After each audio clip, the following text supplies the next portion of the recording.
How does a man go to work cleaning bathrooms and walk into a life he never knew existed? Why would a rich guest carry a photo of me as a baby? And why did he panic when he saw my birthmark? What do you do when someone quietly tells you that you were never meant to be found? My name is Evan Price. I am 41 years old. I work mornings at a 5-star hotel downtown. My title is restroom attendant, but most people just call me housekeeping, like it is one word for anyone in a uniform. I start before the lobby gets busy. The chandeliers are still dim. The marble floors are clean enough to reflect the lights like water. At that hour, you can hear your own shoes. You can hear the elevator doors breathe open and closed. You can also hear what people say when they think nobody important is listening. I keep my head down because I learned that is safer. I do my job the same way every day. I check each guest floor restroom on a schedule. I refill soap and paper. I wipe counters and mirrors until there are no streaks. I mop corners nobody notices because I notice them. I do not talk much. I do not gossip. I do not take breaks longer than I should. It still does not make you visible in a good way. It makes you invisible in a useful way. My manager, Rita Monroe, likes the hotel to feel perfect. She talks about standards like they are a religion. She is not loud, but her voice is sharp. She can turn a small detail into a public lesson. If a tissue box is 1 inch off center, she will act like it is the end of the world. That morning, she found me near the service elevator with my cart. She looked at my checklist like she expected to find a mistake. She said the suite-level restroom had fingerprints on the chrome again. She said guests notice everything. She said the hotel is a brand, not a building. She said if I could not keep up, she could find someone who could. I told her I understood. I said I would recheck everything. She did not say thank you. She just walked away, and the wheels of my cart squeaked in the quiet hallway. I do not think Rita hates me. I think she does not see me as a person. I am a tool in her mind. Tools do not get respect. Tools get replaced. Later, in the employee corridor, 2 banquet staff members walked past me. They were talking about the weekend wedding party. One of them said the guests were high level and very demanding. The other one said the staff should smile more and talk less because they do not pay for mood. They did not look at me when they said it. That is the strange part. People will say hard things while staring straight through you. I pushed my cart toward the suite floor. The carpet got thicker the higher you went. The walls had framed art that looked expensive but empty. The air smelled like clean fabric and cold perfume. You can tell when you enter the space where money lives. The building does not change, but the way people walk changes. On the suite level, I checked the public restroom near the private lounge. It is not a normal restroom. It has stone sinks and soft lighting. It has little folded towels that look like they are for decoration. Guests go in there before big meetings or after private dinners. They want to reset their face, their hair, their whole story. I did my routine. I replaced the hand towels. I cleaned the counters. I checked the stalls. I wiped down the door handles. I listened for footsteps. Sometimes a guest comes in while you work and acts like you should vanish. That morning, I finished and rolled my cart out into the corridor. I locked the supply cabinet, like policy says. I turned to go back toward the service elevator. That is when I saw the wallet. It was on the carpet near a seating area outside the private lounge. Dark leather. Thick, like it carried more than cash. It was half under a chair leg, like someone had stood up fast and it slipped out. I stopped. For a second, I did not touch it. There are cameras in that hallway, and I know the angles. I have learned to think like the building thinks. The building assumes you might do something wrong, even if you never have. I put on fresh gloves. I picked up the wallet with both hands. I looked around for anyone searching. The lounge door was closed. The hallway was quiet. The right thing was to bring it to security or the front desk. That is the official path. But the suite floor has its own rules, even if nobody admits it. If you bring a VIP item to the wrong place, you can get blamed for making a scene. So I decided to find the owner first, if it was clear. I opened it only enough to see an ID. I did it carefully, like I was handling something fragile. I expected to see a name and a room number. What I saw was a photo. It was tucked behind a clear plastic window, like someone kept it there on purpose. Not a random receipt, not a business card. A small photo, worn at the corners like it had been carried for years. In the photo, there was a baby in a woman's arms. The baby was me. I knew it the way you know your own face in a mirror, even if the mirror is old. The baby had a round face and a small mark near the wrist. The same mark I have had all my life. I have been asked about it more times than I can count. Nurses have noticed it. A coach noticed it once. I never cared much. It was just part of me. The woman in the photo was smiling. Her hair was dark and pulled back. Her eyes looked tired but warm. She held the baby close, like she was trying to keep the world away. The background looked like a hospital room, but I could not be sure. The colors were faded. I stood there with the wallet open in my gloved hands, and the hallway felt narrower. The carpet felt too soft under my shoes. My mouth went dry. I have no baby photos of myself. I have one childhood photo on a shelf in my apartment. From about age 7, standing in front of a plain wall. That is it. I was told my early photos were lost. I was told a move happened, boxes got damaged, things disappeared. I accepted it because that is what you do when you are young and you trust the adults around you. But this photo existed. It was real. And it was inside a stranger's wallet. I closed the wallet. I took a slow breath. I told myself there was a simple reason. Maybe it was a coincidence. Maybe the baby only looked like me. Maybe the mark was common. Maybe I was overreacting. Then I looked at the ID. The name was Calder Wynn. I recognized the last name because people at the hotel whispered it. The Wynn family was tied to the property in a way that was never spoken out loud. They were not just guests, they were connected to the money behind the building. When a Wynn stayed at the hotel, people stood straighter. Managers appeared out of nowhere. Someone would say, softly, that we needed to be on our best. Calder's photo on the ID showed a man in his late 50s. Clean haircut, calm eyes, the kind of face that can smile and still feel cold. My hands started to shake a little, so I held the wallet tighter. I did not want it to fall. I did not want anyone to see me staring at it. I turned and walked toward the lounge entrance. My cart stayed behind me, parked near the service door. Every step felt too loud, even on carpet. Outside the lounge, a suited assistant stood at a small podium. She looked up and saw my uniform. Her face changed in a quick, practiced way. Not rude, not kind, just controlled. I told her I found a wallet nearby. I said it had a name inside. I said I wanted to return it to the owner. She asked whose it was. I said Calder Wynn. Her eyes narrowed for half a second. Then she said she would take it. Policy says you do not hand over valuables to anyone without confirming identity. I am not a manager, but I know that rule. I also knew that if I refused her, she could report me for being difficult. I said I needed to confirm it reached him. I said I could bring it to security and they could handle it. She said Calder did not want security involved. She said he was busy. She said I should give it to her. I did not move. I held the wallet close to my chest. I kept my voice calm. I said I would wait. The assistant looked past me, toward the lounge door, and made a small signal with her hand. A minute later, Calder Wynn came out. He moved like the hallway belonged to him. Not fast, not slow. Like time adjusted to his schedule. He wore a suit that fit him perfectly. He looked at me the way people look at a sign, not a person. The assistant said someone found his wallet. She said I was the one who had it. Calder looked at the wallet, then at my face. His eyes stayed on my face longer than normal. I felt my skin tighten, like my body knew something my mind did not. I held out the wallet with both hands. I said I found it near the lounge seating. I said I wanted to return it. He took it, but he did not pull it away. His hand stayed on it for a moment, like he was measuring something. Then his other hand closed around my wrist. It was not rough in a loud way. It was firm. It was private. It was the kind of grip that says, I decide what happens next. My glove squeaked a little when his fingers pressed. I looked down, confused, and saw his eyes go to my wrist. He stared at the birthmark. His face changed. Not dramatic, just a small shift, like a mask slipped. He asked where I was born. I did not answer right away. My mind felt full of fog. I said I was born in this city, as far as I knew. I said I grew up in the South Side. I said I did not know anything else. He said he needed to speak to me. He said I should not talk about what I saw in his wallet. He said there were reasons. He said there were people who did not want this. I asked him what he meant. He leaned slightly closer, just enough that the assistant could not hear clearly. He spoke in a low voice. He said I was never meant to be found. My throat tightened. I wanted to ask 100 questions, but none of them came out clean. He said the photo was not a mistake. He said the mark on my wrist was the proof. He said the woman in the photo had a name, and he said it like it was a dangerous thing to say in a hotel hallway.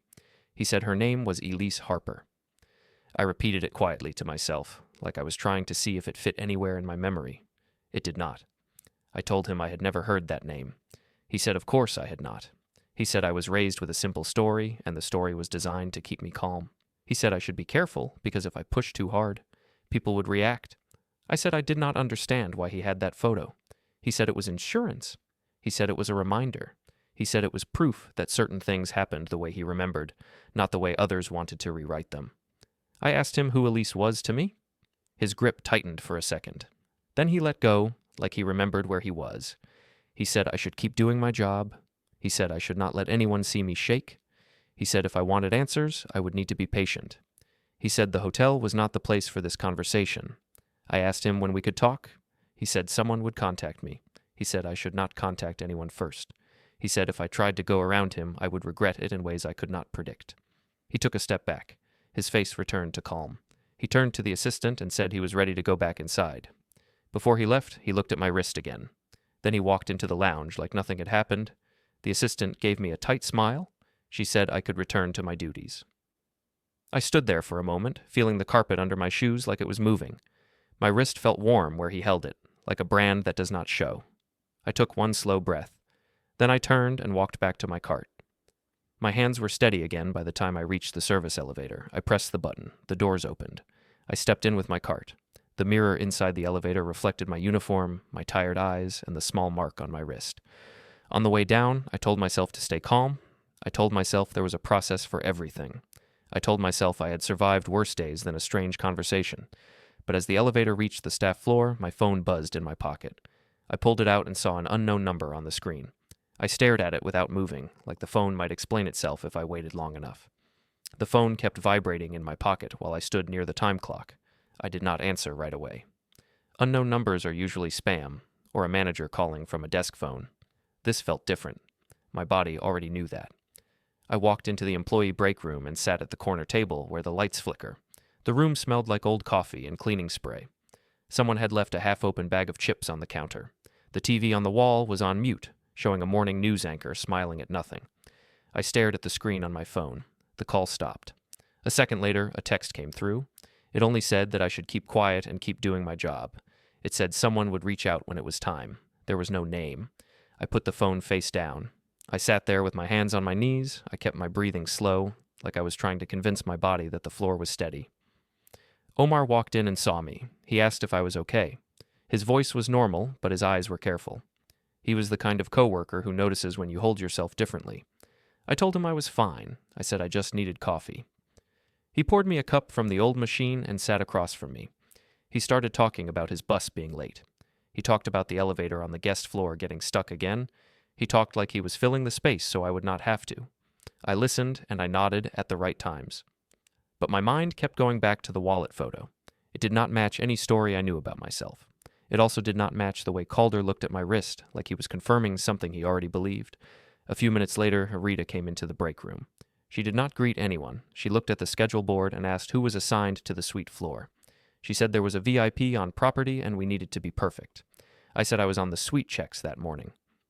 Rita's eyes paused on me. She asked why I was in the break room during a work block. She said we had a standard. She said we had expectations. I told her I was taking my allowed break. I said I would be back on the floor in 2 minutes. She said she wanted to see me in her office after lunch. She said HR also wanted a quick chat with me in the morning. She said it like she was talking about weather, not a person's livelihood. I asked what it was about. Rita said it was about guest privacy and proper handling of items. She said it was routine. She said I should not worry if I had nothing to hide. That last line landed hard. People like Rita say that when they want you to feel small without using loud words. When she left, Omar leaned forward. He said HR did not usually pull restroom staff into quick chats unless something happened. He said maybe a guest complained. I told him I did not know. I said I would handle it. I went back to work. I cleaned another restroom, then another. I smiled at guests who did not look at me. I stepped out of the way when people walked through me like I was air. By mid-morning, the lobby got louder. Suitcases rolled over stone. The scent of perfume and coffee mixed near the entrance. The concierge desk had a small line. I pushed my cart through a service corridor and came out near the hotel cafe. That area is open to guests, but staff pass through to reach a back stairwell. I had to refill paper supplies there. As I walked, I saw Calder at a table near the window. He was with 2 other people. Their clothes looked expensive in a quiet way. They leaned in close, speaking low. A laptop was open, but nobody typed. It looked like they were talking about decisions, not details. Calder glanced up and saw me. His face did not change, but his eyes followed me until I passed. I did not look back. I focused on the cartwheels and the line on the floor that marks where staff should not linger. I remembered something from years ago when I first started at the hotel. A manager told me the best staff members are the ones guests never notice. He said that was a compliment. He said it meant you did not disrupt the guest experience. At the time, I believed him. I thought being quiet was a kind of strength. I thought if I worked hard and stayed calm, life would be calm back. It did not work that way. Being quiet mostly taught people they could take from you without resistance. I have lived like that for a long time, not just at work. I grew up with one parent who did everything and another parent who stayed like a shadow. In our home, questions were not welcomed. If I asked why something was missing, I was told it did not matter. If I asked about family, I was told family is complicated and the past is best left alone. When I was a child, I accepted those answers. When I became a teenager, I stopped asking because it only made things tense. When I became an adult, I told myself it was normal. People do what they can. People make choices. You do not always get a clear explanation. I did not have a big, dramatic childhood. It was simple. School, chores, part-time jobs. I learned to show up, do what is needed, and not expect applause. That mindset helped me survive. It also trained me to accept less than I should. That is part of how I ended up staying in this job longer than I ever planned. I came to the hotel after a factory layoff years ago. I told myself it would be temporary. I said I would do it for a few months, save money, and move on. Then life happened in small ways. Rent went up, my old car needed repairs, a medical bill hit at the wrong time. Each time I planned to leave, there was another reason to stay. The hotel also has a way of keeping you. You get used to the rhythm, you learn the faces, you learn which guests tip and which guests do not. You learn which managers will blame you for a broken sink and which ones will at least listen before they speak. Rita was never the listening type. She liked control, she liked the feeling that the building moved because she pushed it. That morning, after the cafe refill, I returned to the employee corridor. Nora, the front desk supervisor, was coming out of a side office. Nora is not friendly in a personal way, but she is fair. She treats staff like people, even when she is busy. She also notices details, the way a person must when they handle complaints all day. She looked at me and then looked away, like she wanted to avoid a connection. Then she turned back and stepped closer. She said the suite floor was tense. She said a VIP was asking questions about staff. She told me to be careful and keep things simple. She said if anyone asked me about my personal life, I should not answer. She said I should say I did not know and send them to management. I told her I understood. I asked if something was wrong. She did not answer directly. She just said sometimes the best thing is to look boring and stay out of sight. I went quiet after that. Not because I wanted to, but because I did not trust my own words. If I spoke too much, I might say the wrong thing. I might show my fear. I might show that I knew something I was not supposed to know. Later, as I replaced supplies in a guest floor closet, my phone buzzed again. This time it was a message from an unknown number that said the HR meeting was expected. It said I should not mention the photo. It said I should not say the name Elise Harper out loud in the hotel. My hands froze for a second. Nobody had written that name to me before. Calder had said it in a whisper. Now it was on my phone screen. I deleted the message right away out of instinct, then felt regret. I stared at the blank screen and told myself I should have taken a screenshot. I should have saved it. But fear makes you do fast, simple things, not smart ones. I finished my shift with my mind split in two. One side kept working, kept smiling, kept checking boxes. The other side kept replaying that photo like it was a new memory I could not place. When I clocked out, I went straight home. I did not stop at the store. I did not turn on music in the car. I drove with both hands on the wheel and stared at red lights like they were instructions. My apartment is small. 1 bedroom, 1 living room, a kitchen that is basically a hallway. It is clean, but not fancy. I keep things simple because simple is easier to control. I sat at my kitchen table and tried to remember every detail of the photo. The angle of the woman's smile, the way she held the baby, the background shadow behind her, the tiny hospital bracelet on her wrist maybe. I could not be sure, but my mind kept trying to fill gaps with guesses. I opened a drawer and pulled out the few documents I have. My birth certificate copy, my ID, old school papers, a couple of pay stubs. Nothing in my file showed that woman's name. Nothing in my file showed anything unusual. I looked at my wrist again. The birthmark has a soft edge, like spilled paint that dried long ago. I have had it for as long as I can remember. Nobody ever said it meant anything. It was just something people asked about in small talk. That night, I did not sleep well. I lay on my couch with a thin blanket and listened to the building noises through the wall. Pipes, distant footsteps, a neighbor's TV. Every time I closed my eyes, I saw Calder's hand on my wrist. In the morning, I woke up before my alarm. My mouth tasted dry. My hands felt cold even inside my apartment. When I arrived at work, Rita was waiting near the staff office. She said HR was ready for me. She said I should be respectful and short. She said the hotel did not like complications. I walked down the hallway toward the HR area. The carpet there is less fancy. The walls are plain. It is the part of the hotel guests rarely see. It is where the building shows its real face. As I reached the door, I paused and took one steady breath. I reminded myself to speak calmly. I reminded myself to say as little as possible.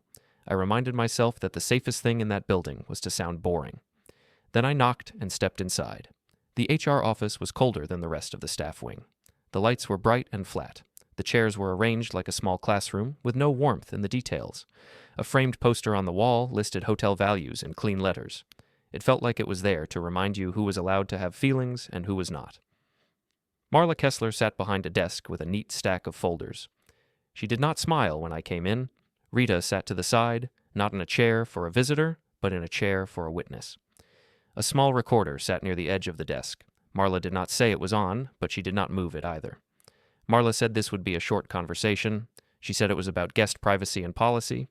She said the hotel took those things seriously. I told her I understood. Marla asked me to describe what happened with the wallet, step by step. Her tone was calm, but it had a shape to it. It was built to guide me into a specific version of the truth. I described the facts. I said I saw a wallet on the suite-level corridor near the lounge. I said I picked it up with gloves.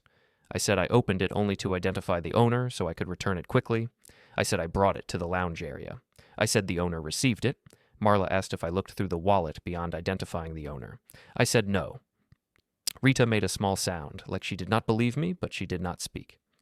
Marla asked if I understood that even opening a wallet could be considered a privacy issue.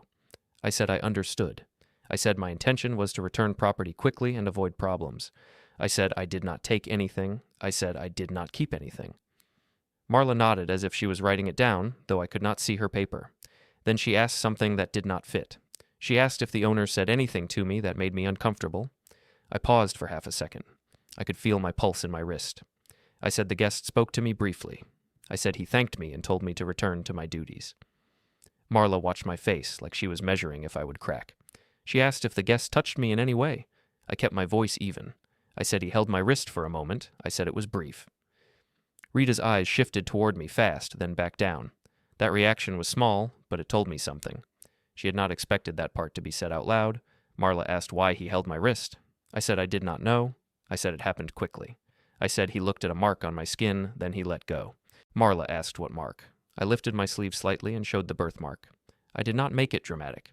I showed it the way you show a bruise to a nurse, as a fact. Marla's face stayed neutral, but her focus sharpened. She leaned forward a little and looked closely, like she had seen something similar before. Then she sat back and folded her hands. She said the hotel had received a concern from a guest about staff behavior. She said there were allegations that I had looked through the wallet longer than necessary. She said the hotel could not risk the appearance of misconduct. I asked if there was any evidence I did something wrong. Marla said the hotel did not need to debate the word evidence. She said they needed to preserve guest trust. She said perceptions matter. Rita finally spoke. She said I was not assigned to handle VIP items. She said I should have brought it straight to security. She said my judgment was poor. I told her I understood. I said I made a decision in a moment. I said the wallet was returned quickly and safely. Marla slid a single sheet of paper toward me. She said it was a statement. She said it confirmed I followed protocol and that I understood the privacy policy going forward. She said it was a normal process. I looked at the paper but did not touch it. I did not read it word by word. I did not want to give them the satisfaction of watching me react. I asked if I could take a copy home to review before signing. Rita's mouth tightened. Marla said it was better to handle things immediately. She said signing it would help everyone move on. She said refusing could create complications. I said I did not refuse.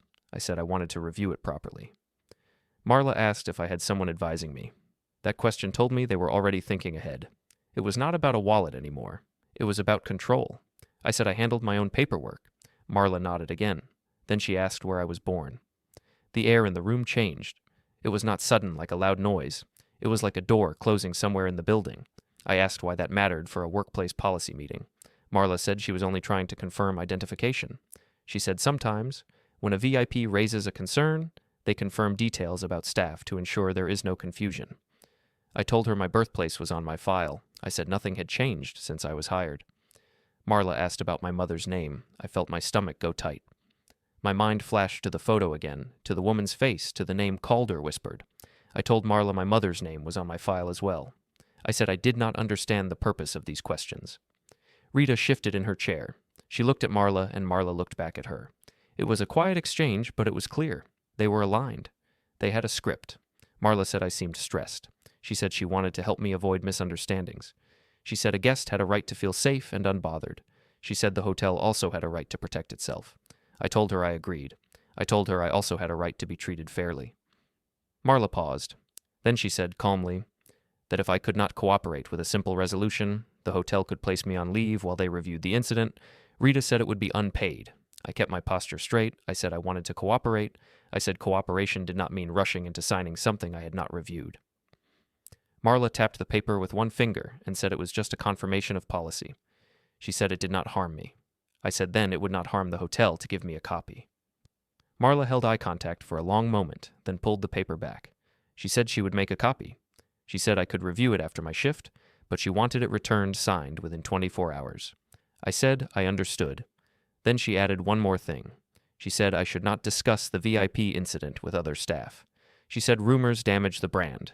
She said if she heard I spoke about it, it would be treated as insubordination. I told her I understood.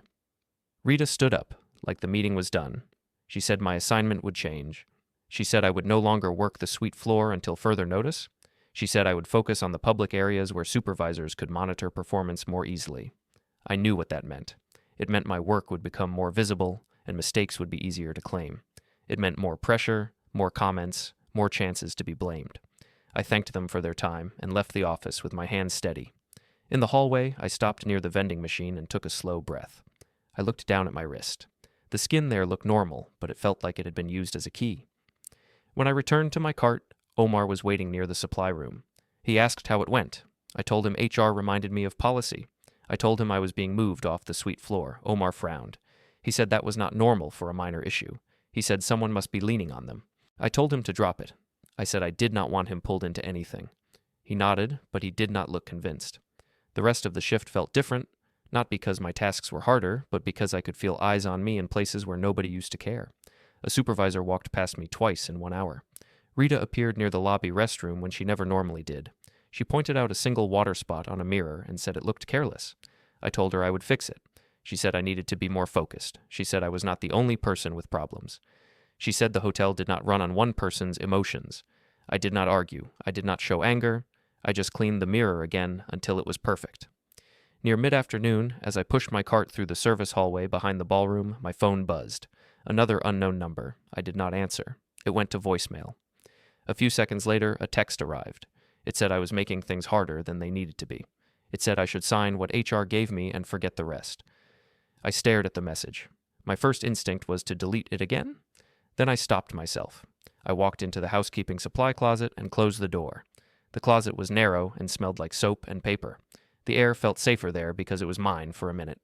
I held my phone up and took a simple photo of the screen with my other hand. It was not a perfect copy, but it was something. Then I did delete the text from the phone because fear still lived in my hands, but at least I kept a trace. I stood there in the quiet and realized something very clear. This was not about policy. If it was about policy, HR would have asked about the steps I took and reminded me of the proper process. They would not have asked where I was born. They would not have asked about my mother's name.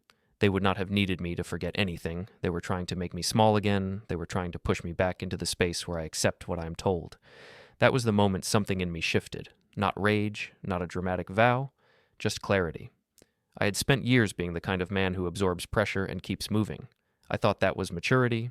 I thought it was strength. But there is a difference between being calm and being erased. I finished my shift and went home with the paper copy Marla promised. I did not open it on the bus. I did not read it on the sidewalk. I waited until I was at my kitchen table, where I could think without someone watching my face. I read it slowly. It was written in smooth language that sounded harmless. It said I acknowledged policy and agreed not to violate guest privacy again. It also included a line about not discussing certain guests or incidents, and it included a line that said I had no concerns about inappropriate conduct from any guest. That last part was the trap. If I signed it, I would be saying Calder did nothing worth mentioning. I would be helping them clean the story. I set the paper down and stared at it for a long time. I did not tear it. I did not scribble on it. I did not throw it away. I placed it back into the envelope and slid it into my kitchen drawer. Then I opened a blank notebook I had used once for grocery lists and never finished. On the first clean page, I wrote the date. I wrote the time. I wrote the location, suite corridor near the lounge. I wrote the name Calder Wynn. I wrote the name Elise Harper. I underlined that name once, slowly. I wrote down everything I could remember from the photo and from Calder's words. I wrote what HR asked me. I wrote what the anonymous messages said. I wrote the exact phrases that stuck in my mind. When I was done, I sat back and looked at the page. The words did not solve anything, but they turned fog into shape. I opened my phone contacts and scrolled to Priya Patel. I had met her years ago through a community event. She was not a close friend, but she was someone who respected process and spoke plainly. I had kept her number because she once told me that calm people win when they stay consistent. I did not call her directly. I left a short message. I said I had a personal matter that might need careful guidance. I said I wanted to ask a few questions about protecting myself at work.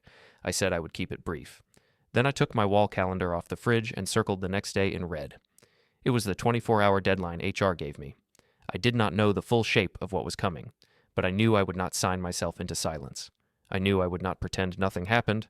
I knew that if someone wanted me hidden, I needed to learn why, and I needed to do it in a way that could not be brushed away with a smooth smile. So I closed the notebook, placed it in the back of my kitchen cabinet, and went to bed with my wrist turned up in the dark, like I was looking at a map I had ignored my whole life. The next morning, I woke up with the same tight feeling in my chest. It was not fear the way people describe it in movies. It was more like my body was waiting for a bad knock on the door. I made coffee. I ate a piece of toast I did not taste. Then I went to work and acted normal. At the time clock, I kept my face calm. I nodded at coworkers. I pushed my cart like any other day, but inside I was counting time. HR gave me a deadline. Unknown numbers kept reaching for me, and a man with a polished smile knew my birthmark like it was a key. Rita watched me more than usual. She did not shout. She did not need to. She appeared at the edge of my work zone like a shadow that wanted me to notice it. She pointed at tiny details and said I needed to focus. I said I understood. I fixed what she wanted fixed. I did not give her emotion. Around mid-morning, my phone buzzed again. An unknown number. I did not answer. I let it stop. Then I turned my phone to silent and put it in my pocket. A few minutes later, Nora passed by the lobby restroom while I was wiping the sinks. She slowed down like she wanted to speak, then hesitated. She glanced at Rita, who was across the lobby near the desk. Nora came closer and kept her voice low. She said the VIP had made a private request. She said management was treating it like a priority. She said I should be careful about where I stood and who could see me. I asked what the request was. Nora said she did not know the full details. She said she only knew my name had come up more than once. She said that was not normal. I thanked her. Then I went back to work, like nothing happened. After my shift, I did not go straight home. I went to a small diner a few blocks from the hotel. It is not fancy. It has worn booths and a coffee smell that sticks to your clothes. I chose a seat with my back to the wall. I liked to see the room. Priya Patel arrived a few minutes later. She looked the same as always, calm eyes, simple clothes, a neat bag. She greeted me like this was a normal meeting, which helped my breathing slow down. I told her I needed advice about workplace pressure and personal identity questions. I did not tell her a big story. I gave facts in order. Wallet found, HR meeting, odd questions, unknown messages, and a VIP who held my wrist and stared at my birthmark. Priya listened without interrupting. She asked me to repeat the timeline with dates and times. She asked what words HR used.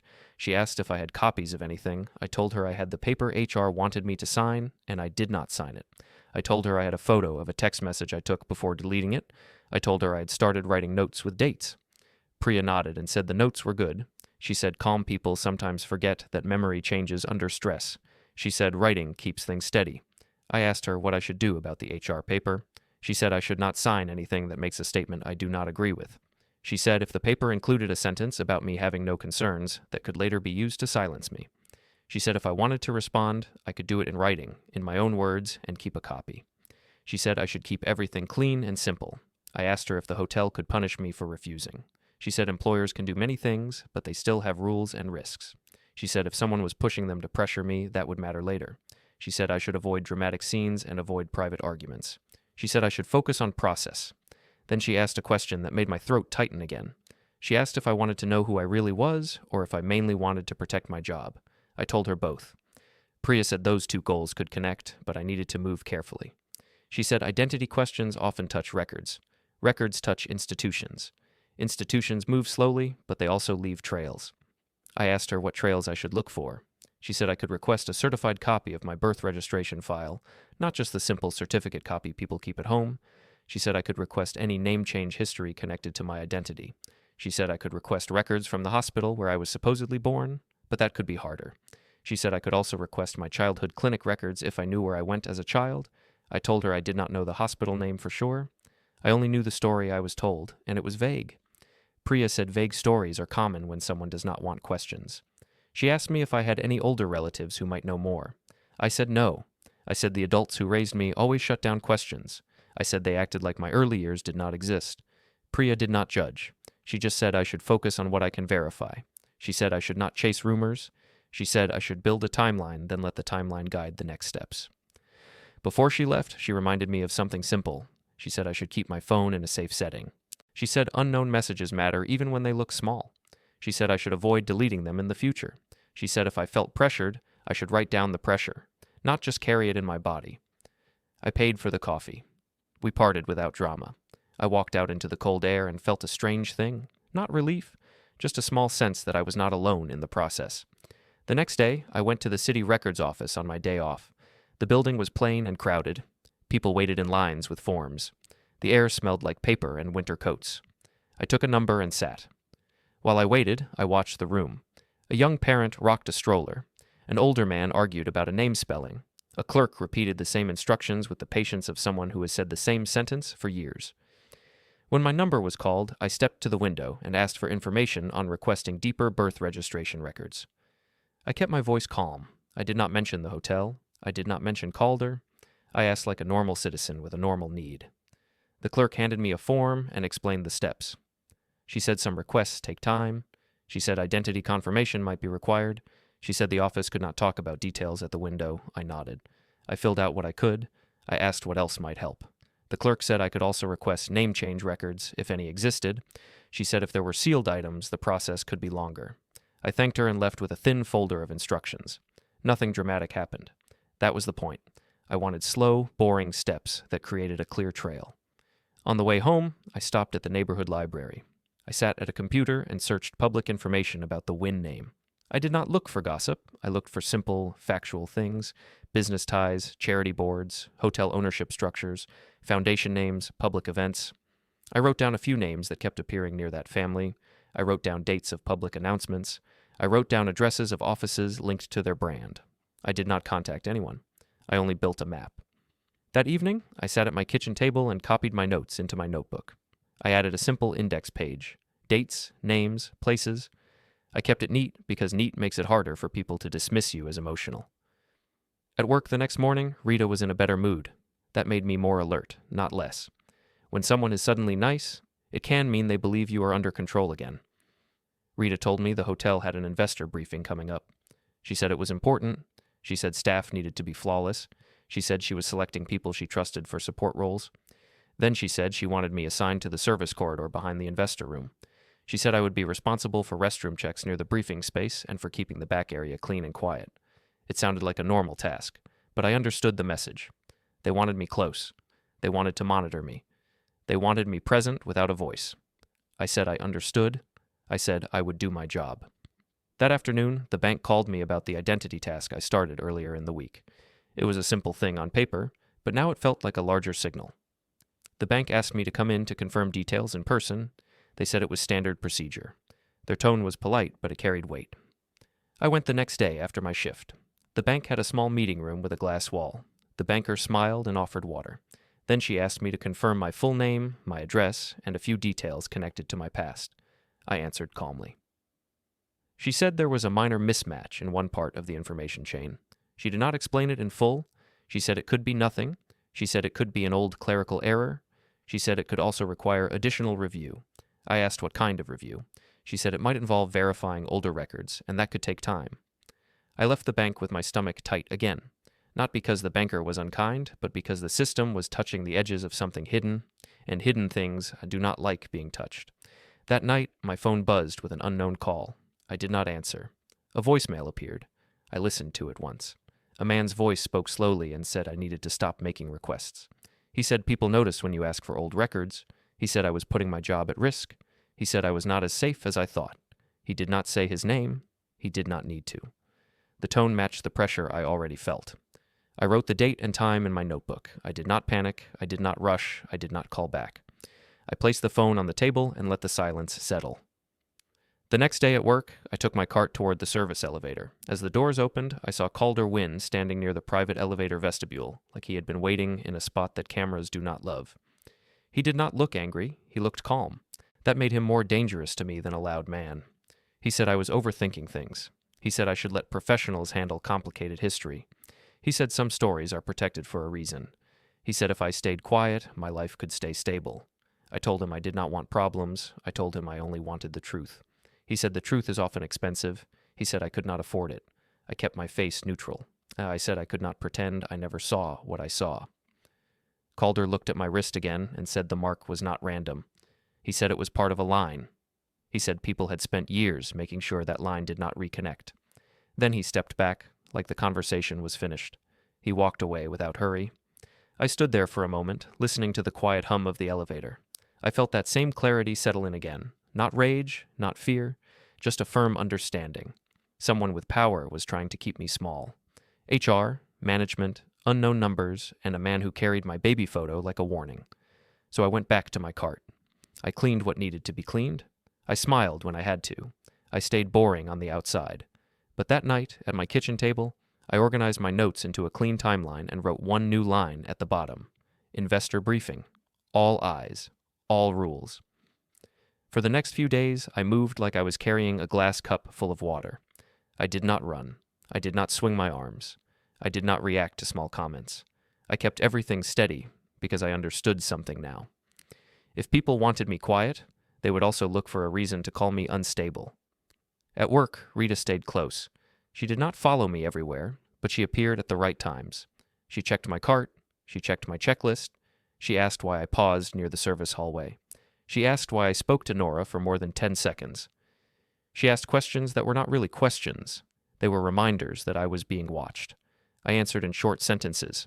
I said I was doing my tasks. I said I was following policy.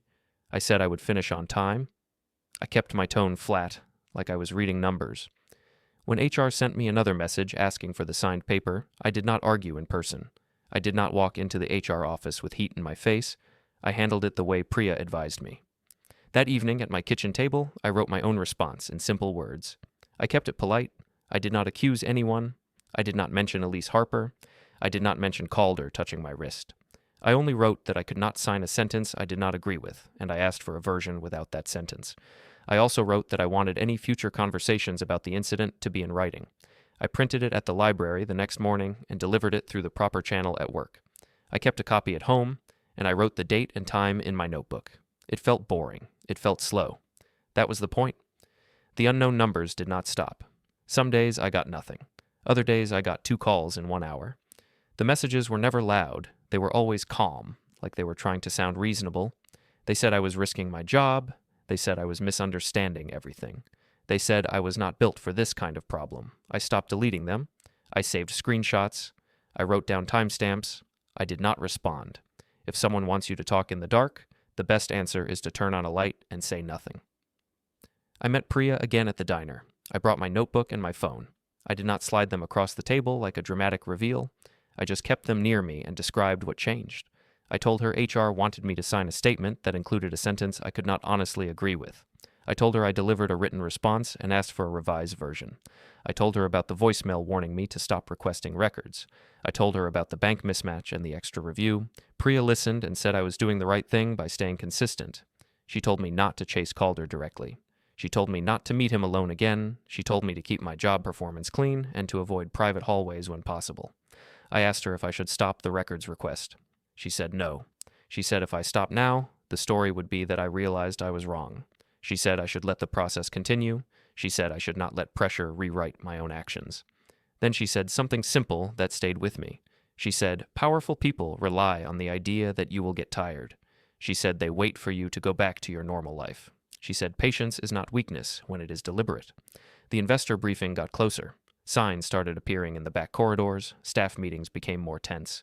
Rita spoke like a person preparing for inspection. She reminded everyone about posture, tone, and eye contact.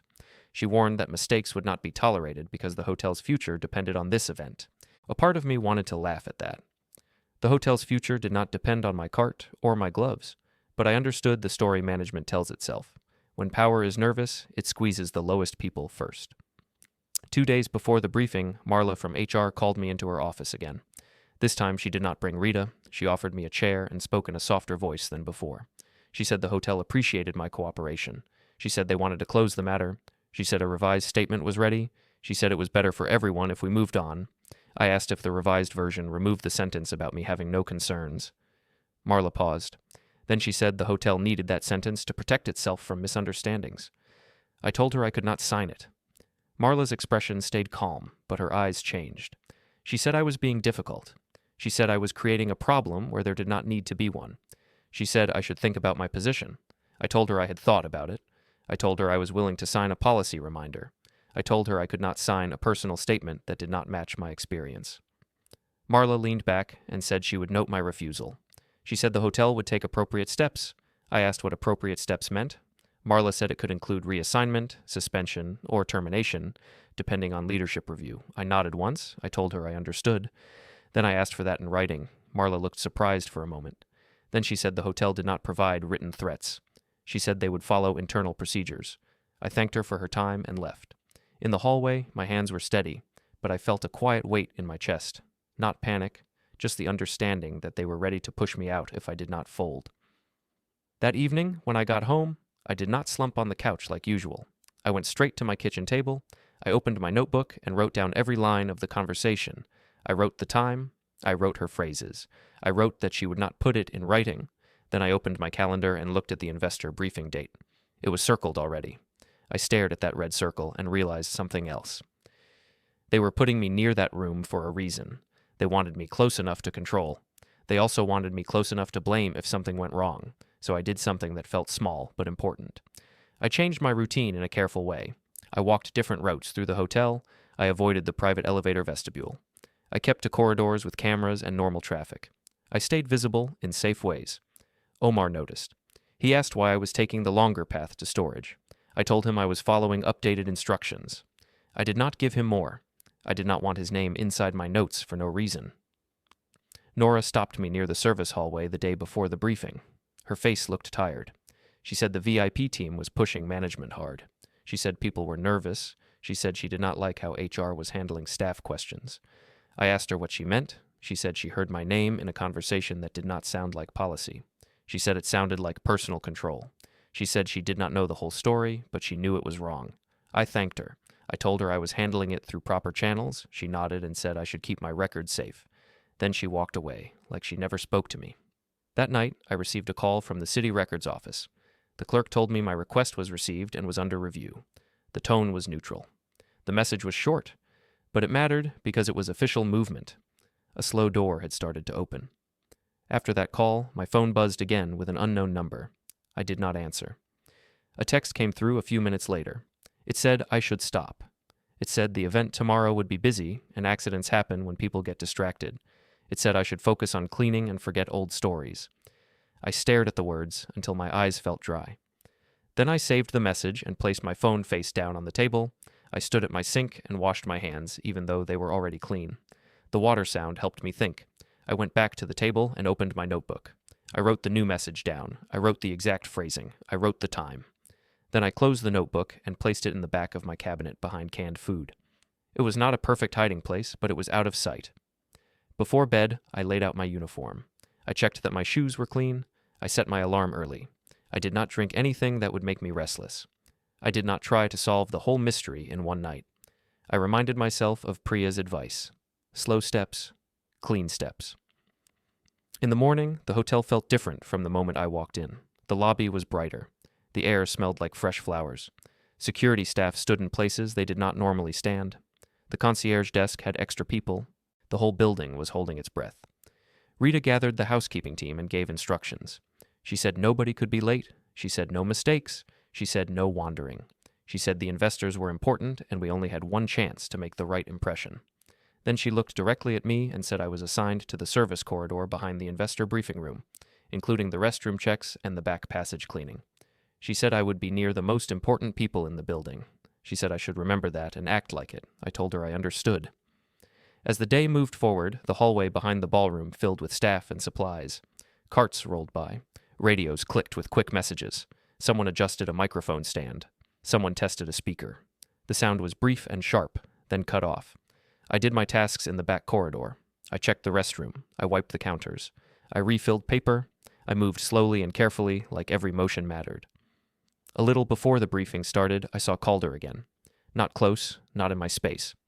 He walked with a group of people in suits, heading toward the doors. He did not look at me this time. Or maybe he did, and chose not to show it. I stayed where I was supposed to be. I kept my posture calm. I was just a worker in a hallway, doing a simple job. But inside, I felt clear. I was done being erased in private corners. I was done being pushed into silence by polite threats. I did not know every part of the truth yet, but I knew this much. Whatever was hidden, it was hidden on purpose. And the people hiding it believed I would accept that. I watched the staff close the doors to the investor room. The hallway quieted. The noise from inside became a low murmur, like the ocean behind a wall. I adjusted my gloves, checked my cart, and stood in the service corridor behind the polished room, calm on the outside and ready to do things the right way. The investor briefing started like a show. Soft music, clean slides, smiling faces. I stood in the service corridor with my cart, checking the back restroom on schedule. Every few minutes a staff radio clicked, then went quiet again. About 10 minutes in, Nora came through the corridor and told me, in a low voice, to stay where cameras could see me. She did not explain more. She did not need to. Then the side door opened, and Priya walked in with a slim case and a calm look. She was not wearing hotel staff colors. She looked like someone who belonged in any boardroom. She nodded at me once, like we had already agreed on the rhythm of this moment. A minute later, Marla from HR appeared behind her. Marla's face was tight. She was trying to act normal, but her eyes kept moving like she was scanning for damage. Priya said she needed to speak to the board chair immediately. She said it was a governance matter and time-sensitive. She did not raise her voice. She did not argue. She simply stated it like a fact. The board chair stepped out into the corridor with two senior people. Calder followed, smiling at first. Then he saw me standing there, and the smile fell away. Calder said this was not the place. He said staff should not be involved. He said I was a misunderstanding that needed to be managed quietly. Priya said I was not the staff in this situation. She said I was the subject of a concealed identity chain tied to the Wynn family's own documents. She said the concealment triggered a clause that required immediate notice and immediate action. The board chair asked what proof she had. Priya opened the case and handed over a sealed packet. For the first time, I saw the official pieces in one place. Certified records. A timeline that matched my notes. A corrected registration chain that did not match the story I grew up with. A written link to Elise Harper with dates and signatures that were not mine. Calder tried to speak over her. He said Elise was unstable history. He said the family had handled it for the good of everyone. He said I was better off staying as I was. Priya did not react to his tone. She said the clause did not care about his opinion. She said it cared about concealment, coercion, and retaliation. She pointed to the HR actions, the pressure to sign, the schedule punishment, and the attempts to silence me. She included copies of the messages and the voicemail summary, all logged with dates. The board chair went very still. He turned to Marla and asked if HR had asked me questions about my birthplace and my mother's name during a policy meeting. Marla tried to answer in a soft way. The board chair stopped her and told her to preserve all records immediately. Then he looked at Calder and told him to step out of the briefing room. Calder said this was a family matter. The board chair said it was now a governance matter. He said Calder's access was suspended pending review. He said the hotel would not be used to control a person's identity. Security arrived, polite and quiet. Calder's access card was collected in front of everyone standing in that corridor. Rita appeared at the far end, watching with her mouth slightly open, like she could not decide which side to stand on. Priya did not touch my arm. She did not comfort me. She simply said the process had started and the room would now respect it. I watched Calder's card get placed on the board chair's clipboard. Then the board chair walked back into the investor room, closed the door, and continued the meeting without him.